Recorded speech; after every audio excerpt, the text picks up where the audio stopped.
स्थान में उसके बाद रिजल्ट, क्योंकि 3-4 तारीख को आना था, तो 5-6 को हम लोग सर्वदलीय बैठक इसमें बुला करके इस पे चर्चा करें। लेकिन अब तक जो है मुख्यमंत्री जी द्वारा कोई प्रयास जो है नहीं किया गया और हमारी ये मांग है और मुख्यमंत्री जी को भी हम लोग पत्र लिखेंगे कि भाई जो राष्ट्रीय जनता दल का लगातार संघर्ष चलता रहा, जिसके मांग पर दोनों सदनों में सर्वसम्मति से प्रस्ताव पारित किया गया, अब तो भारत सरकार मना कर रही है जाति जनगणना कराने से, लेकिन आप तो मुख्यमंत्री जी आप इसके पक्ष में थे, हम लोगों के समर्थन में थे। तो ये जाति जनगणना क्योंकि छोटा सत्र है, इसमें ही जो है बिहार सरकार को अनाउंस करना चाहिए कि राज्य सरकार अपने खर्चे पर जो है जाति जनगणना कराएगी और ये पूरी तरीके से बिहार के हित में होगा। जो योजनाएं बनेंगी, कहाँ किसको जरूरतमंदों पर खर्च किया जाएगा पैसा, उसी हिसाब से बजट का स्वरूप होगा। क्योंकि अब तक जो है अंधा होकर के कहाँ पैसा खर्च किया जाता है, इसमें आसानी होगी, सहूलियत होगा जब आपके पास एक डेटा होगा। विधानसभा सत्र चल रहा है, यहाँ भी एक विधानसभा चलती रहती है, सत्र ही चलता रहता है। बिहार विधानसभा सत्र में आप सब लोगों को याद होगा कि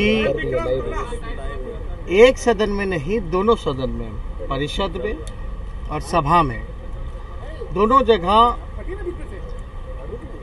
प्रस्ताव एक आया था जिसको हम लोगों ने पारित किया था सर्वदलीय सहमत होकर के। वो था जातीय जनगणना को लेकर के।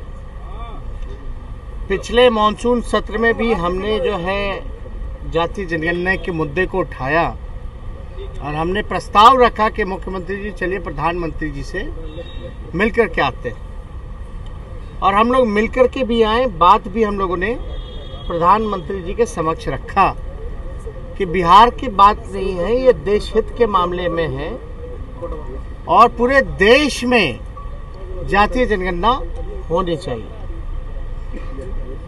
कल पार्लियामेंट में फिर से उनके जो मंत्री नित्यानंद जी हैं, लिखित तौर पे जो है मना कर दिए कि जातीय जनगणना नहीं होगी। अगर आप लोग याद करें तो पिछले सत्र में हमारे 2 प्रस्ताव थे। एक तो मुख्यमंत्री चले प्रधानमंत्री जी से मिलने, अगर भारत सरकार तैयार होती है तो अच्छी बात है, चीजें निकल के आई हैं। चीफ सेक्रेटरी अब बताइए, अद्भुत ये है कि बिहार विधानसभा में बोतल गिन रहा है, लेकिन बिहार विधानसभा के प्रांगण में कहां से आया इसकी जांच नहीं हो रही। पटना में कितना जिला क्रॉस करके आया इसकी जांच नहीं हो रही। बॉर्डर कैसे क्रॉस करके आया इसकी जांच में दिलचस्पी नहीं है। बात यही है, अगर ये लोग अपना ईमानदारी से काम करते हैं तो आज सब लोगों को शर्मिंदा ना होना पड़ता।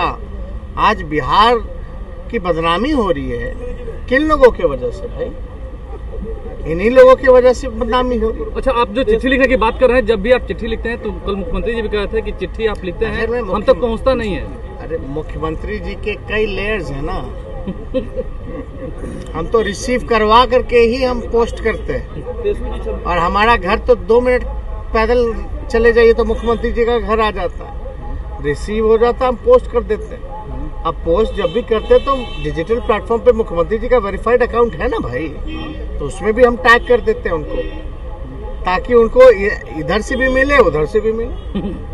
तो ये जानकारी मुख्यमंत्री जी को नहीं ना होगी भाई। आजकल के ज़माने में मुख्यमंत्री जी को इन सब चीज़ों से अवगत होना पड़ेगा, सीखने की जरूरत है।